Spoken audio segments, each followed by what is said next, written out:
Cristo Rey nuestro, venga a tu reino. Queridos amigos, comentamos el 16º domingo ordinario del ciclo B. El tema de Dios pastor, y por tanto del Mesías pastor, tan querido en el Antiguo Testamento, retorna con frecuencia en la liturgia renovada, que se sirve a gusto de los textos proféticos como introducción a los pasajes evangélicos que están centrados en este argumento. Vayamos a la primera lectura de Jeremías. Los profetas, presentan a Israel como pueblo escogido, como un rebaño. Sus pastores, los dirigentes o reyes, que eran los llamados a apacentar debidamente a su pueblo, lo dejan perecer. Por eso Amós los llamará un hato de disolutos, que no se preocupaban más que de banquetear y pasarlo bien, dando mal ejemplo al pueblo por no ser cumplidores de los mandamientos de Dios. Dios, por boca de Jeremías, condena la conducta de los malos pastores. ¡Ay de los pastores que dispersan y dejan perecer las ovejas de mi rebaño! En vez de reunir las ovejas, el pueblo de Dios, lo que hacen es que las dispersan. Ellos, por sus pecados, fueron causa del destierro y de la dispersión de Israel. Pero Dios reunirá un día a sus ovejas y les dará pastores convenientes, y vendrá la restauración definitiva de Israel. Con este oráculo termina lo concerniente a los reyes de Judá, último de los cuales, Sedecías, que no fue, como estaba llamado a serlo, justicia de Dios. Por eso, el profeta Jeremías anuncia que Dios suscitará un vástago legítimo, rey prudente, que obrará con justicia, y entonces salvará a Israel. Dicho rey será llamado el Señor, nuestra justicia. Este vástago, con sus cualidades, es un eco del que nos habla Isaías y saldrá del tronco de Jesé. Aplicación. ¿Por qué el pueblo fue dispersado? La causa de tal castigo, la dispersión, fue la culpa de aquellos pastores o reyes y la infiltración del mal en el pueblo.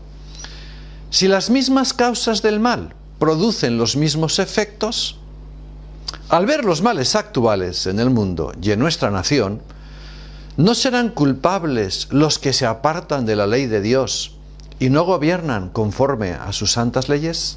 Una pregunta que nos podemos hacer. Pasemos a la segunda lectura de San Pablo a los Efesios.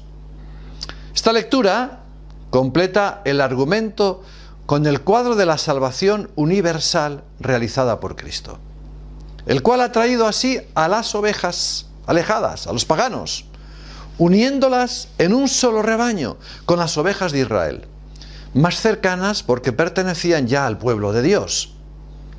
De los dos pueblos, paganos y judíos, ha hecho uno solo, pues reconcilió con Dios a los dos pueblos mediante la cruz, dando muerte en él al odio.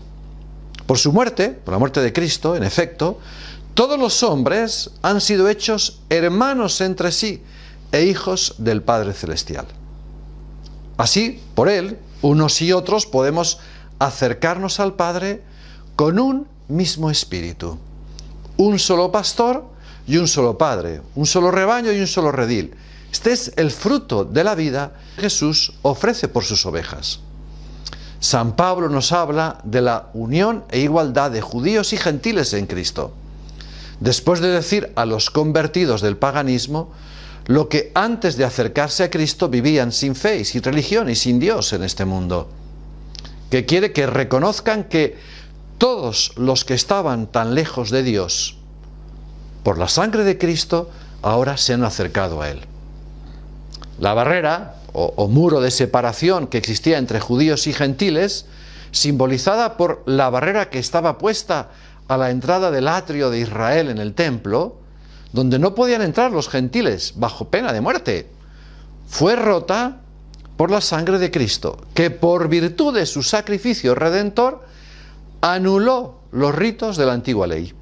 La ley mosaica, con los decretos ordenanzas que eran fuente de enemistad entre judíos y gentiles, a los que reconcilió con la cruz, pero no derogó la ley moral básica de los 10 mandamientos. Antes bien, vino a perfeccionarlos. Cristo es nuestra paz. Él ha hecho de los dos pueblos, el judío y el gentil, un solo pueblo, y ha roto el muro medianero que los separaba, que era la enemistad.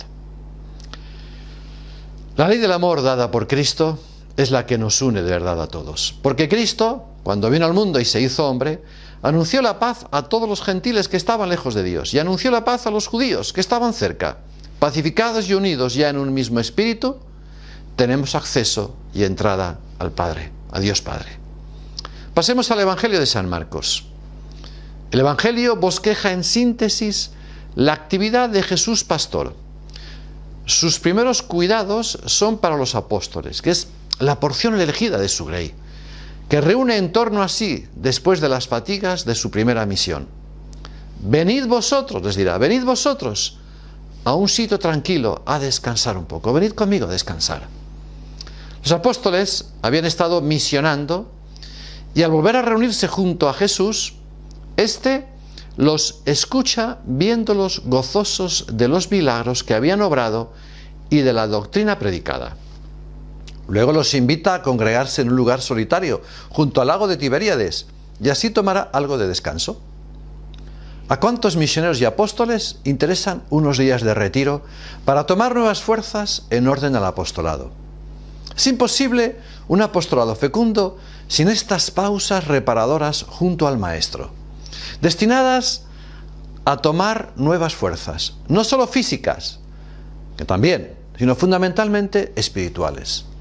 Pausas de oración y atención interior para profundizar en la palabra del Señor y encarnarla cada vez mejor en la propia vida. El Evangelio presenta luego la actividad intensa de Jesús, una actividad en favor del pueblo que se le estrecha en torno sin dejarle un momento de respiro. Dice el Evangelio, porque eran tantos los que iban y venían que no encontraban tiempo ni para comer. Notemos que los planes de la soledad no se cumplieron como hubieran deseado, pues la multitud, que se da cuenta de la presencia de Jesús, acude donde está Él. Mas Él no manifiesta enfado ni se siente molesto. San Marcos anota, le dio lástima de ellos porque andaban como ovejas sin pastor y se puso a enseñarles con calma. Olvidado de sí mismo, Jesús se da totalmente al cuidado del rebaño que el Padre le ha confiado. Ahora para enseñarle la doctrina, como un día en la cruz para redimirlo. Es el buen pastor que da la vida por sus ovejas y que enseña a los que le representan a hacer lo mismo.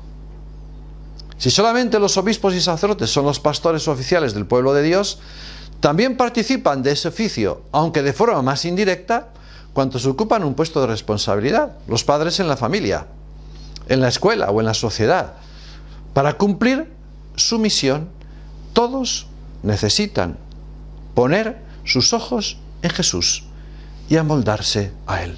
Pero todos tenemos esta obligación, por ser cristianos, de ser apóstoles. Apóstoles profundamente unidos a Dios para dar a conocer a Jesucristo, para que se enamoren de Jesucristo. Queridos amigos, que Dios os bendiga, que la Santísima Virgen nos acompañe y todos por el reino de Cristo a la gloria de Dios.